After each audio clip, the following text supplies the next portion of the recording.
Hello students, today's topic is enzyme kinetics. Introduction.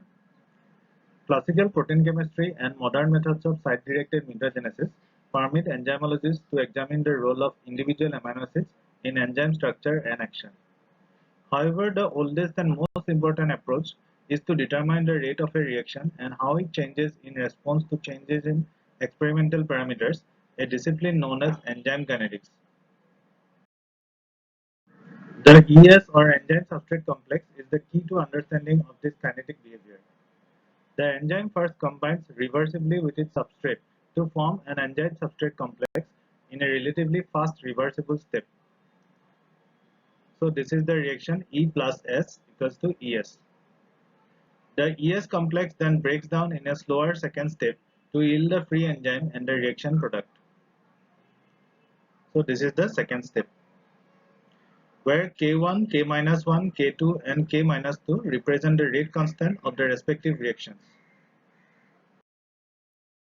A key factor affecting the rate of a reaction catalyzed by an enzyme is the concentration of the substrate. However, studying the effects of substrate concentration is complicated by the fact that substrate changes during the course of an in vitro reaction as substrate is converted to product. One simplifying approach in kinetics experiments is to measure the initial rate or initial velocity designated V0. The effect of varying substrate concentration on V0 when the enzyme concentration is held constant is shown in the figure. So in the x-axis we plot the substrate concentration and in the y-axis we plot the initial velocity. At relatively low concentrations of substrate, V0 increases almost linearly with an increase in the substrate concentration. So this is the linear portion. At higher substrate concentration, V0 increases by smaller and smaller amounts in response to increases in substrate concentration. Finally, a point is reached beyond which increases in V0 are vanishingly small as the substrate increases. This plateau-like V0 region is close to maximum velocity Vmax. So this is the maximum velocity and this is the plateau region. At low substrate concentration, the rate is proportional to substrate concentration because the equilibrium is pushed towards formation of more ES complex as substrate concentration increases. The maximum initial rate of the catalyzed reaction, that is the Vmax, is observed when virtually all the enzyme is present as the ES complex and the enzyme concentration is vanishingly small. Under these conditions, the enzyme is saturated with its substrate so that further increases in the substrate concentration have no effect on rate. This condition exists when substrate concentration is sufficiently high that essentially all the free enzymes have been converted to ES form. After the ES complex breaks down to yield the product P, the enzyme is free to catalyze reaction of another molecule of substrate. The saturation effect is a distinguishing characteristic of enzyme catalysts and is responsible for the plateau observed in the curve. The pattern is sometimes referred to as saturation kinetics. When the enzyme is first mixed with a large excess of substrate, there is an initial period, the pre-steady state, during which the concentration of enzyme-substrate complex builds up. This period is usually too short to be easily observed, lasting just microseconds. The reaction quickly achieves a steady state in which enzyme-substrate complex and the concentrations of any other intermediates remains approximately constant over time. The measured V0 generally reflects the steady state, even though V0 is limited to the early part of the reaction. An analysis of these initial rates is referred to as the steady state kinetics. The curve expressing the relationship between substrate concentration and V0 has the same general shape for most enzymes, which is a rectangular hyperbola. It can be expressed algebraically by the Michaelis-Menten equation. This is the Michaelis-Menten equation. V0 equals to Vmax into S divided by Km plus S, where V is the measured initial velocity, Vmax is the maximum velocity, S is the substrate concentration, and Km is the Michaelis constant. Michaelis-Menten equation is a rate equation for a one-substrate enzyme catalyzed reaction. It is a statement of the quantitative relationship between the initial velocity V0, the maximum velocity Vmax, and the initial substrate concentration S, all related through the Michaelis constant Km. Km has units of molar concentration. An important numerical relationship emerges from the Michaelis-Menten equation in the special case when V0 is exactly one half of Vmax.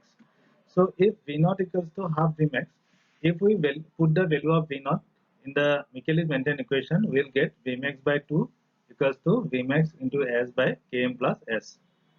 On dividing by Vmax, we get half equals to S by Km plus S. So on derivation, we will get Km equals to substrate concentration when V0 is half Vmax. So Km is equivalent to the substrate concentration at which V0 is half Vmax. Km can vary greatly from enzyme to enzyme and even for different substrates of the same enzyme. The term is sometimes used as an indicator of the affinity of an enzyme for its substrate.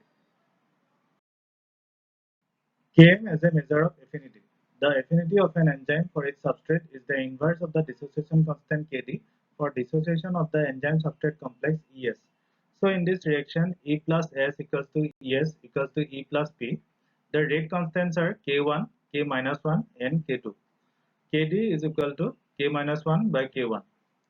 And on the other hand, Km is equal to K minus 1 plus K2 by K1. When K2 is rate limiting, K2 is very much less than K minus 1. So we can ignore K2 in this equation. So Km will become K minus 1 by K1, which is equal to Kd. So if the Km of an enzyme is high, the affinity will be low, and the Km, if it is low, the affinity will be high. In this graph, we can see the value of Km is the substrate concentration when the V0 is half of the maximal velocity. In this graph, the kinetics for two enzymes, hexokinase and glucokinase, are shown. The Km of hexokinase is very small, which is 0.05 millimole per liter. So it has a high affinity towards the substrate glucose. But in the enzyme glucokinase, the Km is very high, around 10 millimole per liter, at which the V0 will be half Vmax. So it has a low affinity towards glucose. Transformations of the Michaelis-Menten equation. It can be algebraically transformed into equations that are more useful in plotting experimental data. One common transformation is derived simply by taking the reciprocal of both sides of the Michaelis-Menten equation. So after taking reciprocal of the Michaelis-Menten equation, we get 1 by V0 equals to Km plus S divided by Vmax into S. After simplification, the equation becomes 1 by V0 equals to Km by Vmax S plus 1 by Vmax. This form of the Michaelis-Menten equation is called the Lineweaver-Burk equation. A plot of 1 by V0 versus 1 by S, known as double reciprocal plot, yields a straight line. This line has a slope of Km by Vmax, an intercept of 1 by Vmax on the 1 by V0 axis, and an intercept of 1 by Km on the 1 by S axis. It has the great advantage of allowing a more accurate determination of Vmax, which can only be approximated from a simple plot of V0 versus S. This is the double reciprocal plot or Lineweaver-Burk plot, where 1 by S is plotted in the x-axis and 1 by V0 is plotted in the y-axis. 1 by Vmax is the y-intercept from where we can estimate the value of Vmax, and minus 1 by Km is the x-intercept from where we can estimate the value of Km. Slope is Km by Vmax. Reactions having two substrates are known as bisubstrate reactions. For example, in this reaction, ATP and glucose are the two substrates and ADP and glucose 6-phosphate are the two products. The rates of such bisubstrate reactions can also be analyzed by Michaelis-Menten approach. Hexokinase has a characteristic Km for each of its substrates. Enzymatic reactions with two substrates usually involve transfer of an atom or a functional group from one substrate to the other. These reactions proceed by one of several different pathways. In some cases, both substrates are bound to the enzyme concurrently at some point in the course of the reaction, forming a non-covalent ternary complex. The substrates bind in a random sequence or in a specific order. In other cases, the first substrate is converted to product and dissociates before the second substrate binds, so no ternary complex is formed, for example ping pong or double displacement reaction. These are the two bisubstrate reactions involving the formation of a ternary complex. It can occur in the random order, where enzyme forms a complex with either substrate 1 or substrate 2 in random manner and ultimately forms the ternary complex ES1S2, which forms product 1 and product 2 and the enzyme. It can also occur in ordered manner, where the enzyme makes complex with one of the substrate, suppose it is substrate 1, to form ES1 complex. Then it forms the ternary complex with S2 to form ES1S2, and then it forms the product 1 and product 2 and the enzyme. In the second situation, there is no ternary complex is formed.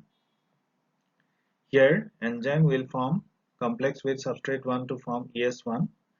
Then the first product is formed and it forms complex with the modified enzyme E dash, and the product 1 is released. Then the E dash will form complex with the second substrate to form E dash S2 complex, which will be dissociated into the enzyme and the product 2. This type of reaction is known as ping pong or double displacement reaction. The most important example is the transamination reaction. Steady-state kinetic analysis of bisubstrate reactions. This is the graphical presentation of the bisubstrate reactions. In these double reciprocal plots, the concentration of substrate 1 is varied, while the concentration of substrate 2 is held constant. This is repeated for several values of substrate 2, generating several separate lines. In the first graph, we can see there are intersecting lines. It indicates formation of a ternary complex in this point. In the second graph, we can see some parallel lines which do not intersect. So there is no formation of ternary complex. So it indicates a ping pong or double displacement reaction. This was about the basics of enzyme kinetics. Thank you for your attention.